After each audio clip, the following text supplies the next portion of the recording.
እዚ ድምጽ ፖሊስ ኤርትራ እዩ።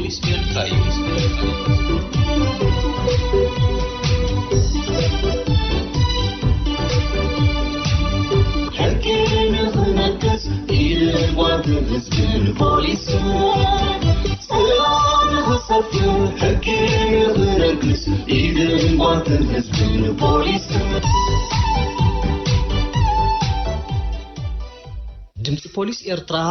በህዝባዊ ርክባት ፖሊስ ኤርትራ ወትሩ ሰንበት ካብ ሰዓት 10 ክሳብ 10 ፈርቃን ቅድሚ ቀትሪ ዝቀርብ ኮይኑ ሶሉስ ምሸት ሰዓት 8 ኣብ ሬድዮ ዛራ ዝድገም መደብ እዩ።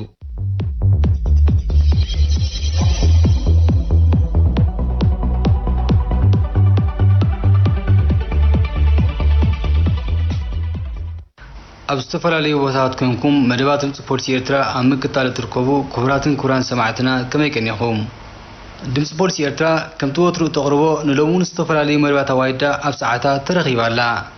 መደባትና ክሳብ ንዛዝም ኣብ ምዋሃድ ምሳኹም ሓቢረ ዝጸንሕ ሻይ ተሞርሴ ፈለማ ከምቲ ልሙድ ብዜናታት ፖሊስ ክንትልሚና መስመር ንኣንባብ ዜና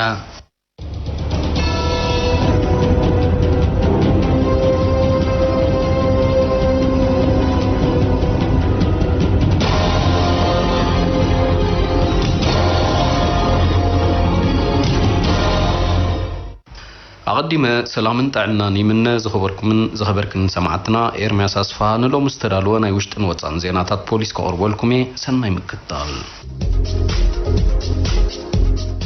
نودي حمش عمت ولا زغتلت تقيدا بقتلت هتصانن من تصالتن سن استطرطرت روزا برونوس تبهلت قال 26 عمت منسي اب كلتشحن 16 كاب حدار وصاي زولدتو هي فيليمون استبهله ولدا بيدا عفينا بمقتالها خمس تقيدت رابعي مدبر بوليس زوا مأكل حبيرهم بزي كازين شوعة ورحت انسي بمن صالاون تخسيسا همزلا زحبر حلافي مرمرا جبن رابعي مدبر بوليس زوا مأكل يوحنس تادسه توم اولادن تنسن زبصحوا سبات استفهلالي منبارهم تقيسو يوناتان يوحنس مستبهله تخصاصي دحر من الللايا حدار كجبر الله مخانون اتتنسن ولادنغنا انقفات نخيكونهم كتحسوا له خمزلوا بقصالي تقطاتي جبر الله خمز نبرن بو تدفافي خمز فصمتون دما غليصوم ترترتي روزا بوغنا زي مقصار ولدا ابزورت نختوافر كم زقسبا بمغلاص كاب صقطن تنصلون كبابي ان مدحان نتوم غبنات كم زفصمتو مارديا ولادام سقتلت حميمو خمزموته امسيلا لسدرا بيتا خمز نغورتومن ام مكانه مقابر حاس دما سنه ساعت قبرو خمس تفصمن زطقسه حبريتا بوليس بمسرد دحيرو خاب حزبي زرخبو بيسب تقتيلو خيكون زبل حبريتا نولاديتو هم قداميتي ترترتي اب قيد بمئتاو بستخايد مرمرا ولادا بعلا خمز قتلت مئمانا ارديوم أموداتا جل دك أنستيو بزي تكبر مبصعن تسفان تتاليلن أبزي حسبون زي تدالوالون تنسن ولادن كم زبطحن نزي تداليو سعبينات كم زقال عن زتقاسة بوليزو ماكل كاب قدمي مرعاز فتسم فنوت أو توركب قطبان مغتالن مدرواين ناطلاون حتياتن بحقي زغطعن مخانو تجنزيبن كتنقا التحساسيبون كاب بيت مرتن منبري بيتن سرقو تتحيزوم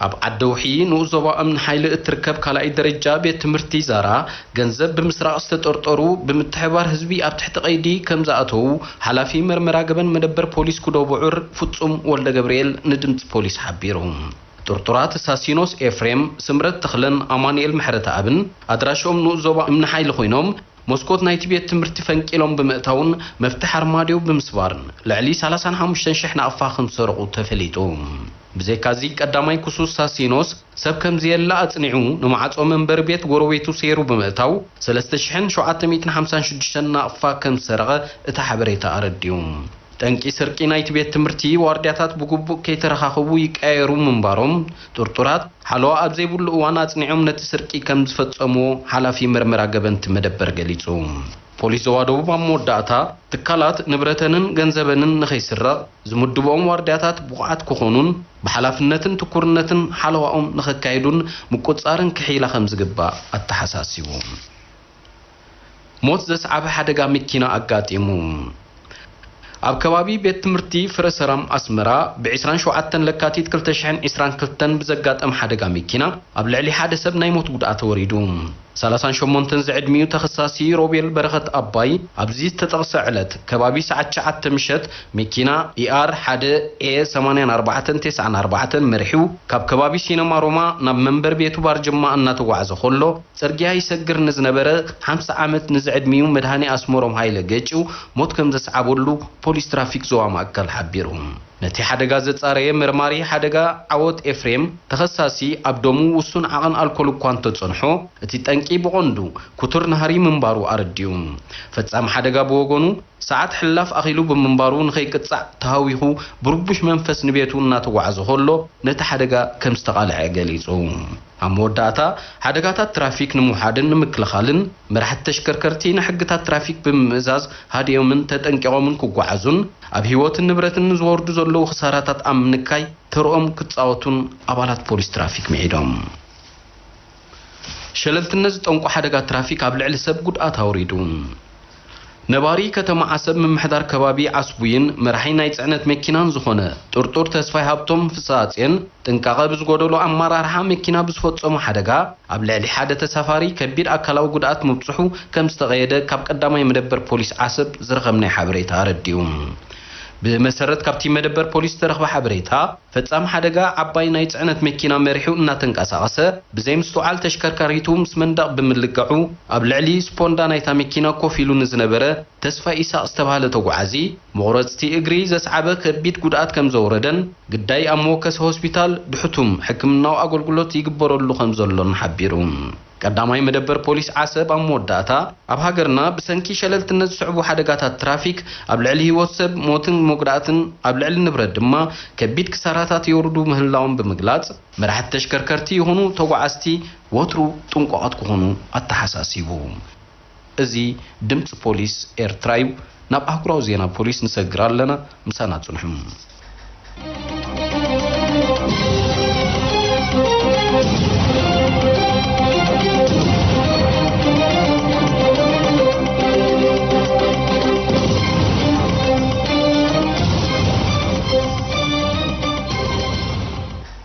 ልማደኛ ዕጡቅ ከታሪ ተወጊኡ ኣብ ትሕቲ ቁጽጽር ውዒሉ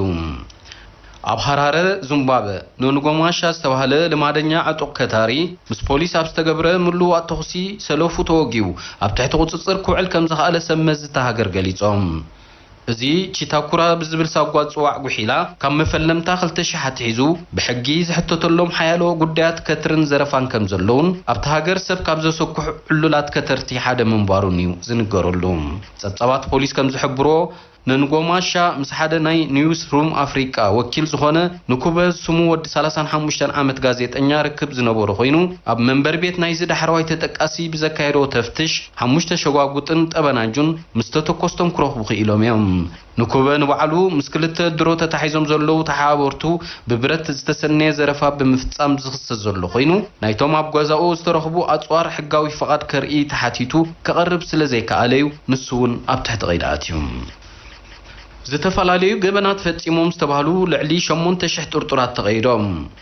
ኣብ ደቡብ ኣፍሪቃ ከተማ ክዋዙሉ ናታል ኣብ ዝሓለፈ ወርሒ የካቲት ዝተፈላልዩ ገበናት ፈጺሞም ዝተባሃሉ 8628 ጥርጡራት ብምክትታል ፖሊስ ክቐይዱ ከም ዝኽኣሉ ሓላፊ ፖሊስ ታ ከተማ ሌተናል ኮሎኔል ንኮቢለ ሓቢሩ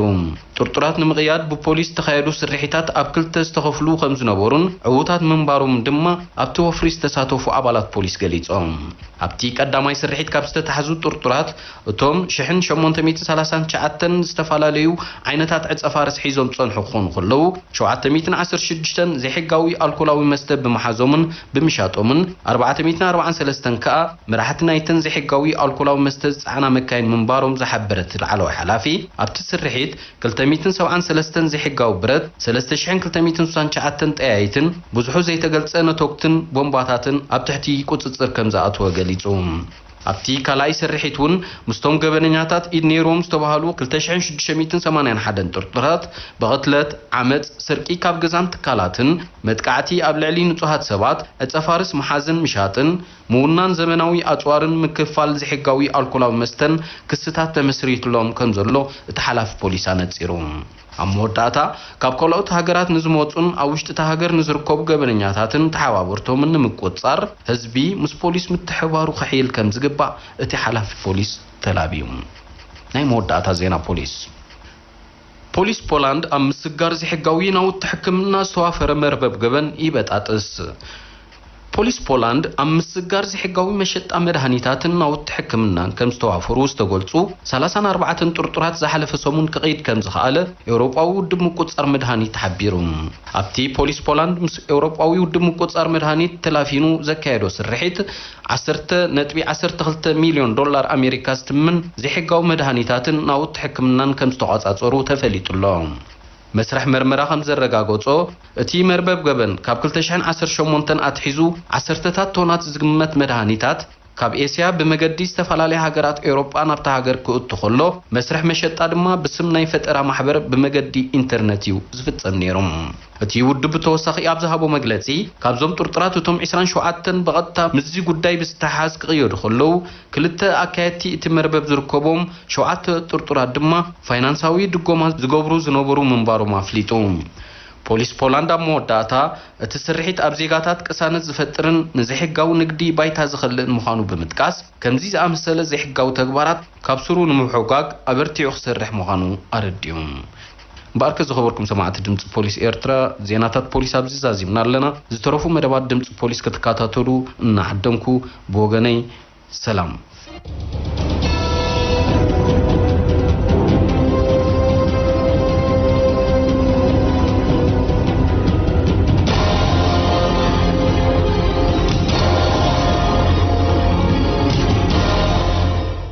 ዝኸበርኩም ሰማዕቲ ድምፂ ፖሊስ ኤርትራ ቀፂልና ኣብ መደብ ምክልኻል ገበን ክልተ ትሕዝቶታት ቀሪብና ኣለና ፈለማ ከማው ፖሊስ ዕዙዝ ተሳትፎ ሕብረተሰብ ዝሓትት ንጥፈት እዩ ዝብል ካፒተን ብርሃን ዘካርያስ ዘዳለዎ ጽሑፍ ሙሴ ኪዳነ ከቕርቦ እዩ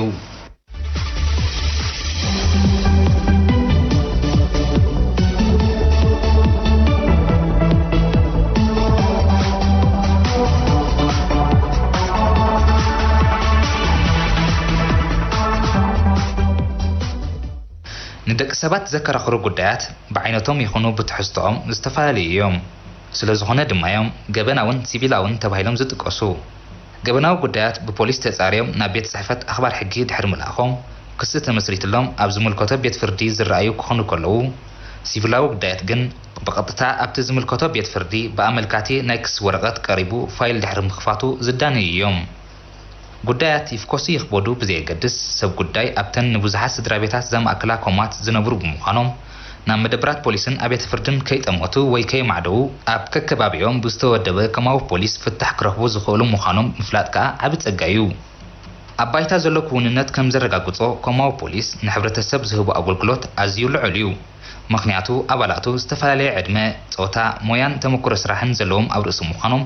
ምስ ብኡሳት ወይ ከሰስትን ተኸሰስትን ብዘለዎም ቅርበት ጉዳያት ብዕርቂ ንምድቃስ ዘለዎም ዕድላት ሰፊሕ እዩ ዓንዲ ማእከል ስርሖም ከዓ ካብ ጥንቲ ጥቅምቲ እናተወራረሰ ክመጽእ ዝጸንሐን ዘሎን ብንጹህ ልቢ ይቕረናይ ምባሃል ባህሊ እዩ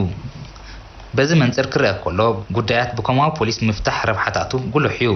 ምኽንያቱ እቶም ብከማዊ ፖሊስ ክድቅሱ ዝግብኦም ጉዳያት ናብ መደብራት ፖሊስን ኣብያተ ፍርድን ከቕርቡ ከለዉ ኣብ ልዕሊ ስራሕ ትካላት ፍትሒ ጸቕጢ ዝፈጥሩ ምዃኖም እዩ ዓያይ ዓቕሚ ሰብን ጉዳይን ምስ ዘይመጣጠን ማለት ኣብ መጋባእያ ክቐርቡ ዘይከኣሉ ጉዳያት ኣብ ርእሲ ዝደራረብሉ ኩነት ምስ ዝፍጠር ድማ ምድንጓያትን ምጉታትን ፍትሒ ስለ ዘስዕብ ምዕዘምዛማት ወይ መረረታት ሰብ ጉዳይ ምግውሖ ዘይተርፎ እዩ ከም ዝሰረቱ ከማዊ ፖሊስን ጭቡጥ ዕማማትን ንምርዳእ ጸብጻብ ዓመተ 2021 ፖሊስ ኤርትራ ምውካስ ኣድላይ እዩ ብደረጃ ሃገር ተዘርጊሕን ኣብ ዘለዋ 1208 ኮማት ከማዊ ፖሊስ ካብ ዝቐረቡ 3957 ጉዳያት 3384 ብዕርቅን ምርዳእን ፍታሕ ክረኽቡ ከለዉ 292 ናብ መደብራት ፖሊስ 281 ድማ ናብ ከማዊ ኣብያተ ፍርዲ ክሰጋገሩ ምኽኣሎም ንጥፈታት ከማዊ ፖሊስ ክሳብ ክንደይ ኣድማዕን ዕውትን ከም ዝኾነ እዩ ዘረዳእና ሓደ ካብቲ መንግስቲ ኤርትራ ከማዊ ቤት ፍርዲ ከም ዝቆም ዝገበረሉ መሰረታዊ ዕላማ ህዝቢ ባዕሉ ብዝመረጾም ደያኑ ከም ዝዳነ ንምግባር እዩ እዚ ኣገባብ እዚ ክስርሓሉ ዝተመርጸሉ ምኽንያት ከዓ ህዝቢ ስሉጥ ኣገልግሎትን ርትዓዊ ፍትሕን ንኽረክብ እዩ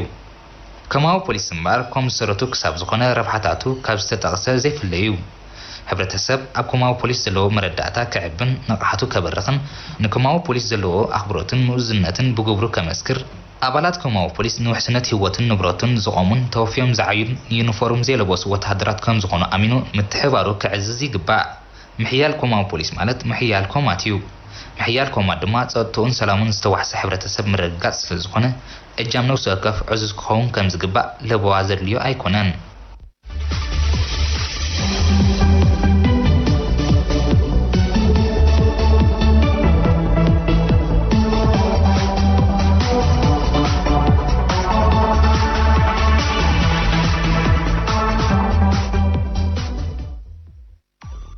ካብ መደብ ምክልኻል ገበን ከይወፃና ንሰናይ ተግባር ዝምልከት ምስ ኣዛዚ ካልኣይ መደበር ፖሊስ ዞባ ማእከልን ሓደ ካብ ኣረከብቲ ገንዘብን ዝተኻየደ ቃለ መሕትት ዓወት ዓመ ኣዳሊወሎ ንሙሉእ ትሕዝትኡ ተኸታተሉ።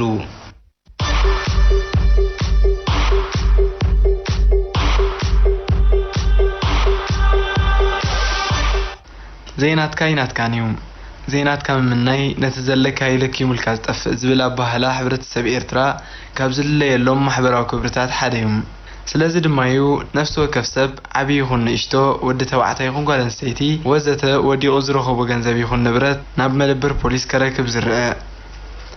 ኣብ ናይ ዝሓለፈ ሰናብት መደብና ኣብ ዜና ፖሊስ ከም ዝተኸታተልኩሞ መርኣያ ናይ ዝክቡር ባህሊ ኣብ ውሽጢ 2 ሰሙን 15 ፈጻመታት ተግባር ኣብ ካልኣይ መደበር ፖሊስ ምምዝጋብ እዩ። ፍሉይ ተርእዮ ብምዃኑ ከዓ እንታይ ተረኪቡ ብኸመይን ካልእ ናይ ዝብሉ ሕቶታት መልሲ ንምርካብ ምስ ኣዛዚ ካልኣይ መደበር ፖሊስ ዞባ ማእከልን ሓደ ካብ ረከብቲ ናይ ዝገበርናዮ ቃለ መሕትት ስዒቡ ክቐርብ እዩ። ንኽትከታተሉና ብኽብሪ ንዕድም።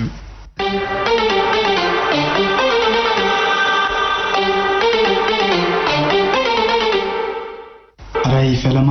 ሙሉእ ስምካ ማዕረካን ትሰርሓሉ ዘለኻ ጥፍሕን ማለት እዩ። ስመይ ካፕቴን መሓሪ መብራህቱ ኣዛዚ ካልኣይ መደበር ፖሊስ እዩ። ሓራይ ኣብዚ ሎም ቅነ ዝተኸታተልናዮ ፍጻመታት ሰናይ ተግባር ከምዚ ብዜና ፖሊስ ተሓቢሩን ከም ዘሎ ብመጽሔትን ሬድዮ ፖሊስን ንከታተሉ ዘለና ብጽቡቕ ተዓቢ ዝኸዩ ዘሎ ባህልና እዩ። ኣብ ውሽጢ 2 ሰሙን ናይ ዝሓለፈ ወርሒ ማለት እዩ 14 ፍጻመታት ሰናይ ተግባር እዩ ነይሩ። ምዝ ተኣሳሲርካ እንታይ ክትብለና ትኽእል? ከምቲ ዝበልካዮ ብዛዕባ ወዲቑ ዝተረኸበ ንብረት ብመንገዲ ህዝብን ፖሊስን መጽሔት ህዝብን ፖሊስን ቅድሚ ሕጂ እውን ኣብ ዝተፈላለየ ኣጋጣሚታት ኣብያተ ትምህርቲ ኣብ ናይ ህዝቢ ኣኼባታት ክግለጽ ጸኒሑ እዩ። ብሓፈሻ ከዓ እቲ ዝወፅእ ሓድሽ መምርሒ ናይ ፖሊስ ኤርትራ እውን እቲ ህዝቢ ይፈልጦ እዩ ማለት እዩ። በዚ መሰረት ሕጂ እቲ ዝርግሐ ወይ እቲ በዝሒ ናይ ገበት ሰናይ ኣዝዩ እንዳበዝሐ እንዳሰፍሐ እንዳማዕበለ ይመጽእ ከም ዘሎ ንኣብነት ኣብዚ ዝሓለፈ ሰሙን ካብ ዕለት 2 ስጋብ ዕለት 14 ጉዳያት ወዲቑ ዝተረኸበ ብገበት ሰናይ ናብዚ መደበር ፖሊስ መፅኡ። ሕጂ ኣነ ብወገነይ ብጣዕሚ ስለ ዝመስጠኒ ምክንያቱ እቲ መዝገብ ዕለት ኩነታት ናይቲ መደበር እንተሪኢኻስ ኣብ ነፍሲ ወከፍ መዓልቲ ሰባት ረኺብና ኢሎም ወዲቑ ዝረኸብዎ ንብረት ናብ መደበር ፖሊስ ከምፅኡ ስለ ዝተዓዘብኩ እቲ መዝገብ እዚ ከዓ ቅድም ክብል ስሕት ኢሉ እዩ ዝመፅእ ነይሩ። ኣብዚ እዋን እዚ ግን ዝለኾነ ዝረኸበ ሰብ መዓልታዊ እቲ ንብረት ይዕበይ ይንኣስ ዘይናቱ ስለ ዘይደልት ሕብረተሰብ ከዓ ብዛዕባ እቲ መንገዲ ፖሊስ ዝካየድ ዘሎ ጎስጓስ ይርድኦ ይሰምዖ ይከታተሎ ስለ ዝኾነ ናብ መደበር ፖሊስ ዳርጋ ዝረኸቦ መዓልታዊ ይመፅእ ስለ ዘሎ ስለ ዝመሰጠኒ ኣነ ኣብ ውሽጢ 14 መዓልቲ 14 ዝተፈላለየ ዓይነት ንብረት ናብ መደበር ፖሊስ ክርከብ ከሎስ ክሳብ ክንዲ ምንታይ እቲ ሕብረተሰብና ዝርድኦ ዘሎ እቲ ሰናይ ተግባር ክሳብ ክንደየናይ ይርድኦ ኣሎስ እቲ ኣሰራርሓ ወይ ብፖሊስ ኤርትራ ዝወፀ መምርሒታቱን ክሳብ ክንደየናይ ተረዲእዎ እቲ ሕብረተሰብ ተቐቢልዎ ሰናይ ግብሪ ንኽግብር እውን ተበግሶታት ይወስድ ከም ዘሎ ንኣብነት ሕጂ ቅድሚ ሕጂ ኣብ መንእስያት ወዲቑ ዝተረኸበ ንብረት ናብ መደበር ፖሊስ ኣብ ምምፃእ ኣዝዩ ውሕድ ነይሩ። ኣብዚ እዋን እዚ ግን መንእስያት እውን ከምፅኡ ይተባብዑ ከም ዘለዎ ናይ ፖሊስ ኤርትራ ብዛዕባ እቲ ኣሰራርሓ እቲ ህዝቢ ሕብረተሰብ ስለ ዝተረድኦ ክሳብ ክንደየናይ ውፅኢታዊ እንዳኾነ ይመፅእ ከም ዘሎ እቲ ሕብረተሰብ ክፈልጦ ዝያዳ እውን ካብኡ ንላዕሊ እውን ኩሉ ሰብ ኣብዚ ጉዳይ እዚ ሰናይ ተግባሩ ከማዕብሎ ከም ዘለዎ ዝያዳ ንክፈልጥ ስለ ዘሎ ኢና ነዚ ጉዳይ እዚ ንዛረበሉ ዘለና ማለት እዩ። ኣረከብቲ ሕጂ ብመንፀር ዕድሜኦም ማለት እዩ እዞም እዚ ከም ንዕዘቦ ዘለና መንእስያት እውን ኣለዉ ህፃናት እውን ኣለዉ። እዚ ባህሊ እዚ ብልክዕ እዚ ባህሊ ናይ ሰናይ ተግባር ይሰዓብ ኣሎ ኢልካ ትሓስብ? ይሰዓብ ኣሎ ምክንያቱ ኣብ ዝሓለፈ ዓመታት ካብ ዓመት ናብ ዓመት እቲ ምርካብ ዝተረሓቀ እዩ ወይ ሰብ እንዳረኣዮ ተሰኪፉ ዘቕርብ ነይሩ ኣብዚ እዋን እዚ ግን ሓደ ነፍሲ ወከፍ ሰብ ጠፊኡ ዝረኸቦ ንብረት ኣብ ዝሓፀረ ግዜ ዳርጋ መዓልታዊ የምፅእ ኣሎ ምክንያቱ እቲ ዘይናትካ ንብረት ክትውንን ዘይምድላይ እቲ ዝተረኸበ ንብረት ከዓ ነቲ ዋና ኣዝዩ ኣገዳሲ ምዃኑ ትዕበትን ኣስ ስለ ዝርድኦ እቲ ሕብረተሰብ ዝረኸቦ ንብረት ብጉያ ኢላ መደበር ፖሊስ ዘምፅኦ ማለት እዩ ብፍላይ ከዓ ብዘይ ፅወታ ኣፈላላይ ናይ ዕድመ ኣፈላላይ ዘይብሉ ቅድሚ ሕጂ ትሕቲ ዕድመ ቆልዑ ህፃናት ብበዝሒ የምፅኡ ልዕሊ ዕድመ እውን የምፅኡ ነይሮም ኣብዚ እዋን እዚ ግን መንእሰያት እውን ዝረኸቦ ንብረት ናብ መደበር ፖሊስ የምፅኡ ኣብ ካልእ መደበራት እውን ተመሳሳሊ የምፅኡ ኣለዎም ማለት ሕጂ ብሓፈሻ ብዘይ ናይ ዕድመ ኣፈላላይ ብዘይ ናይ ፀወታ ኣፈላላይ እቲ ሕብረተሰብ ብምሉእ ትሕቲ ዕድመ ይኹን ልዕሊ ዕድመ ይኹን ማእከላይ ዕድመ ይኹን እቲ ወዲቑ ዝረኸቦ ንብረት ናብ መደበር ፖሊስ የቕርቦ መደበር ፖሊስ ከዓ ነቲ ዝረኸቦ ንብረት መዝጊቡ ቅብሊት ሂቡ ስለ ዘፋንዎ ዝያዳ እውን ይተኣመን ማለት ተሰራርሓ ፖሊስ ነቲ ሕብረተሰብ ኣዝዩ የተኣማምኖ ከምኡ እውን ዋና ክረክብ ከሎ ነቲ ረኻቢ ምስ ኣረካቢ ኣረኺብና ተመሳጊኖም ዋና ንብረት እውን ንብረቱ ተረኪቡ ሰይድ እዚሁ ዝያዳ እቲ ብፍላይ እቲ ኣረካቢ ምስቲ ተረካቢ ስለ ዘራኽቦም ኣተባባዕ ይኸውን ኣሎ ማለት ሕጂ እቲ ጉዳይ ከም ባህሊ እንዳተወርሰ ልሙድ እንዳኾነ ይኸይድ ኣሎ ዝያዳ ከዓ ሕጂ ብፍላይ ነቲ ሓድሽ ወለዶ እውን ዓብዪ ትምህርቲ እዩ ስለዚ እዚ ሕጂ ኩሉ ግዜ እቲ ጎስጓስ ክቕፅል ኣለዎ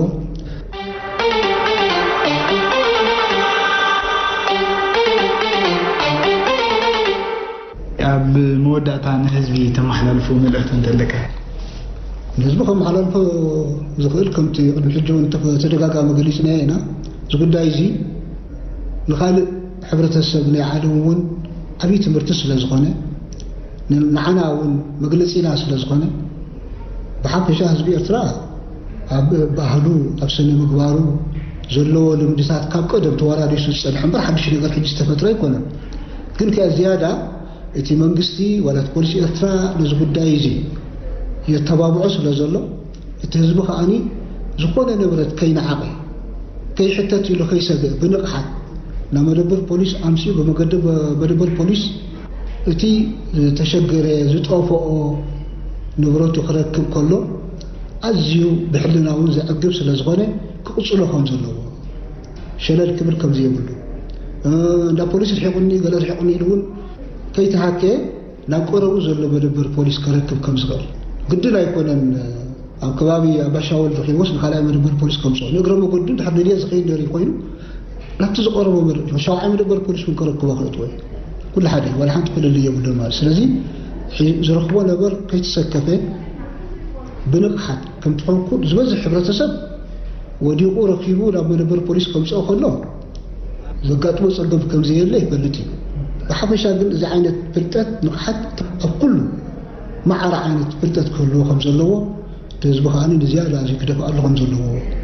ንቆልዑ ብፍላይ ነቶም ንዓና ዝትክኡና ዘለዎ ወለደታት እውን እዚ ኣብ ገዝኡ ከረድእ ከም ዘለዎ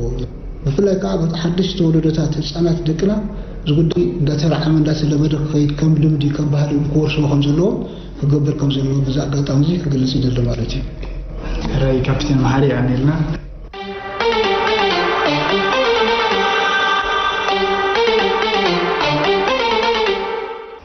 ሙሉእ ሽመይ በረኸት ረዘነ ባርባ በሃል ዝነብረሉ ድማ ምሕዳር ዕዳጋ ሓሙስ ዞባ ሰሜናዊ ምዕራብ ሓራይ በረኸት ነዚ ገንዘብ መዓስን ኣበይን ኢኻ ረኺብካዮ ብተወሳኺ ስለምንታይ ኢኻ ከተረክቦ ወሲንካ እቲ ገንዘብ ኣብ ንእሽተይ ቦርሳ ኮይና ኣብ ከባቢ ዕዳጋ ሓራጅ ሓንቲ ትርሓስ ሃይለ ትበሃል ጓል ክትዓዳድግ ኢላ ንዕዳጋ ምስ ወታ ኣብቲ ከባቢ እንዳፍርናሽ ትገዝአሉ ቦታ ኣብኡ ረሲዓት ተኸይዳ ኣበይ ከም ዝገደፈታ ሳውን ኣይፈለጠትን ደልያ ስኢናታ ድሕሪ ዝተወሰነ መዓልቲ ግን ኣብቲ ከባቢ መፅያ ሓቲታ ረኪብና ልክለና ኢለኻ ንጌርያ ኣብ ካልኣይ መደበር ቀሪብና ፎርም መሊእና ድሕሪ ዝተወሰነ መዓልቲ ዋንነት ናይቲ ገንዘብ ተለይ መፂ ክንድውለልካ ኢና ኢሎምኒ ዋና መፅያ ኢሎም ከዓ ደው ኢሎም ተተሓይዝና ኸይድና ምስታ ዋና ተራኺብና ገንዘባን መንነታን ዝኾነተን ዝነበራ ከይጎደላ ተረኪባትን ማለት እዩ حراي سلمتي أول قرب حققته له زي حسبك هو مجمريا سب كاب تعابي يجمر دي نبرتك أي نبرتكاني دي ناتكاني كم بعد زبي إرترا دخون سب دي نبرتو نايم العال بهاري يقولون دبزح 99% حدا خلطة قديفك إذا خاخم نبرتين دحر أنا ودي واحد سب ملسلة كوينة أنا خاخم ملسل للي كم زبل بعد هدو سلده لو تند تركبا جنزبا قدن ناتاس زغنا تركيبنا أمالتي حراي جنزب نوان ومستملسة كم يتسمعك ناي تركبي سمعتك خمين يرتول بتعمل صبوغ تحقيشة عند ده حقوش عن نجار احنا مجمريا حنتنيش ليس حفت ورقة او نايك امامات تجلس نيراتا اذا اولسي زخونه وراي قال تحلف بعد مرعاريا بعد تمقت تكون تخيل بسنك زنجنزب كابوزح نجارات كاب تترف لنا هبتم بينا دبال حدا عاركناي مسايني رقما كان نصحنا حيش بلص نجاري قال تبايلنا ابصحه مسبصحنا ينكا سامس يام استقبلت كاب طعم تحقيشه كمزي خركب إلى شيء حسبكون بمركبه قابت عم عدلني تنجذب كمان ناي أبوي دموت أو ناي حدا رأين برنا تيجي كوناني لا تقبلاتن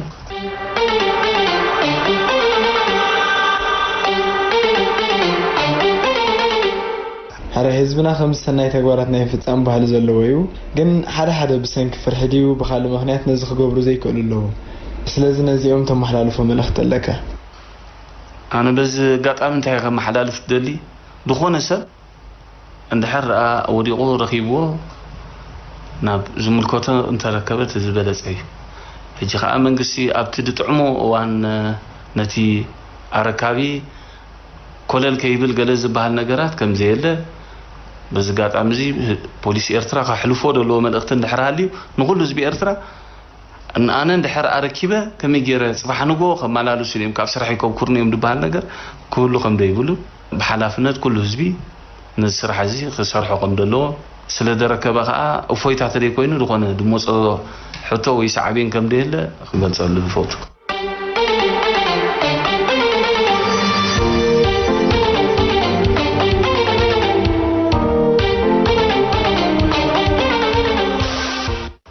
عم مدام دمتا وريغوت أنا حنبرتي خون جنزب نام مدبرات بوليس مركب كل زي جاخ صعوبة زقباء من اللي حبرت سبير ترايم الزخبر بهالزي نابز قتل ولدتات كي تشرر في متان كستاجر ولد دق أمام مخصوصن كبرتات أمام مفلاتن زعبيت رؤم كتصوتي كباء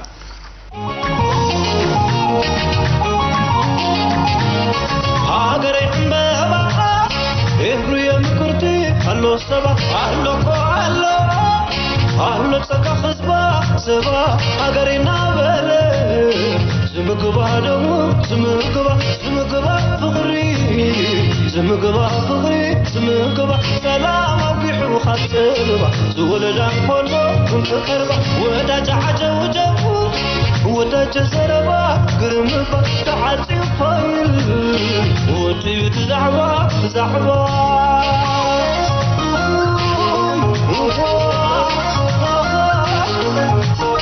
نتزعطانايت مالي من دالو دقمو سدلي تخلويني بدم زعنبب ارمت لفينا تيما كسحبت ناتي عدي بحر حمدا ناتي وقد اما مسكرة تحدث تشبه قدر حاليمو ممكن بلو تيتسبمو انت يلو سبلا سخفت هزبان كله يبلا ستنكف كي حاسلني عبرة الحياة بعد مدمو بصوريو دواتا كريخلك حدا خيط متاع أبكي عوي وديو سانتا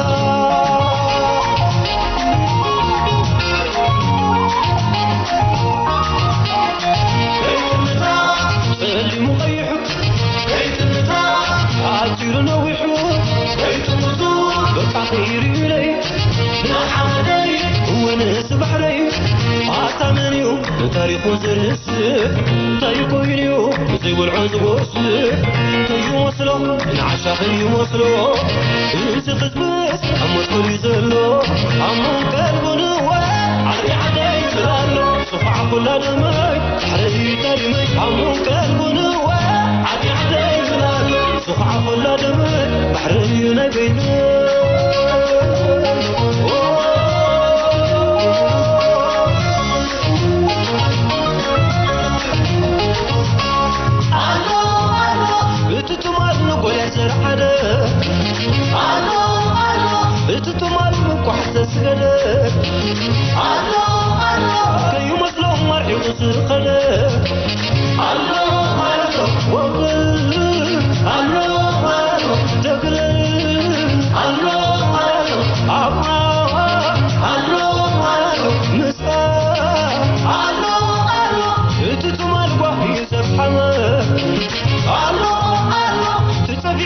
عما زتسمم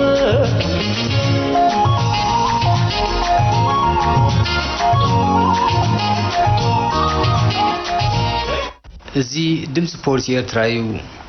ክቡራትን ክቡራን ተኸታተልትና ኣብ መደባትና ክሳተፉ ወይ እውን ርእይቶም ዝህልወኩም ብቁፅሪ ቴሌፎን 11 13 29 ወይ ፖስታ ሳጹን 1223 ክትረኽቡና ትኽእሉ ኢኹም ብዘይካዚ ብነፃ ክፍሊት ሞባይል 113 ብቐጥታ መስመር 911 ብምድዋል ምትሕባርኩም ክትሕኢሉ ከም ትኽእሉ እውን ክንሕብረኩም ንደሊ